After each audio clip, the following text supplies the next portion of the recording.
Hello friends, ఎలా ఉన్నారు? ఈరోజు మనం కార్తికేయ వీరార్జున స్వామి గురించి చెప్పుకుందాం. అసలు ఆయన ఎవరు? ఆయన్ను పూజించడం వల్ల మనకు పోయినవన్నీ దొరుకుతాయా?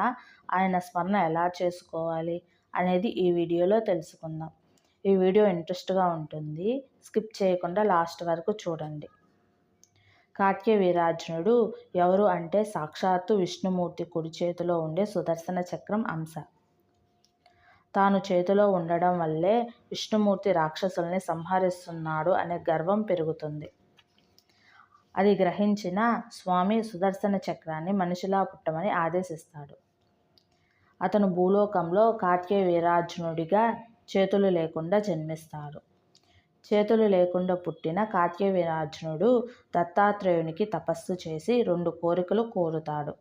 అందులో ఒకటి 1000 చేతులు కలవారిగా మారుతాడు. అందుకే ఇతన్ని సహస్రబాహు అని పిలుస్తారు. శ్రీహరి చేతిలోనే మరణం సంభవించేలా కోరుతాడు.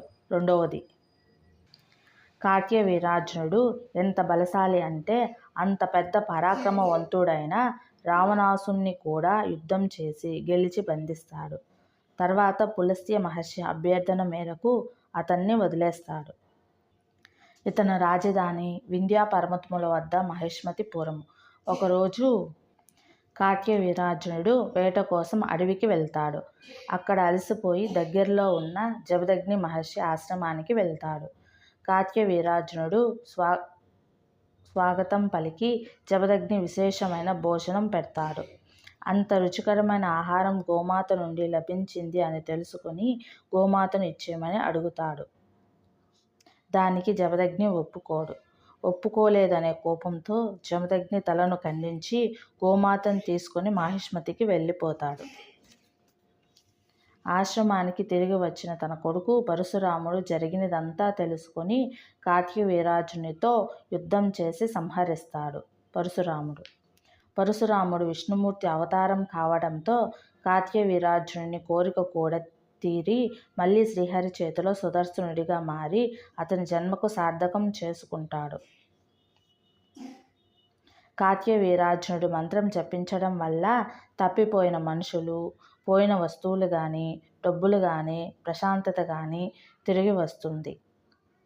అతని స్మరణ ఎలా చేసుకోవాలంటే శుచిగా స్నానం చేసి రోజుకి 108 సార్లు ఈ మంత్రం పఠించాలి. ఓం కార్తికేయ వీరార్జునో నామ రాజా బాహు సహస్రవాన్ తస్య స్మరణ మాత్రేన గతం నష్టచ లభ్యతే. ఈ స్మరణ చేయడం వల్ల అతనికున్న 1000 చేతులతో పోయిన వస్తువులు కానీ, తప్పిపోయిన మనుషులను కానీ, డబ్బులను కానీ అతను 1000 చేతులతో తీసుకుని వస్తాడు. ఈ వీడియో మీకు నచ్చినట్లయితే please subscribe, share my videos. Thank you friends.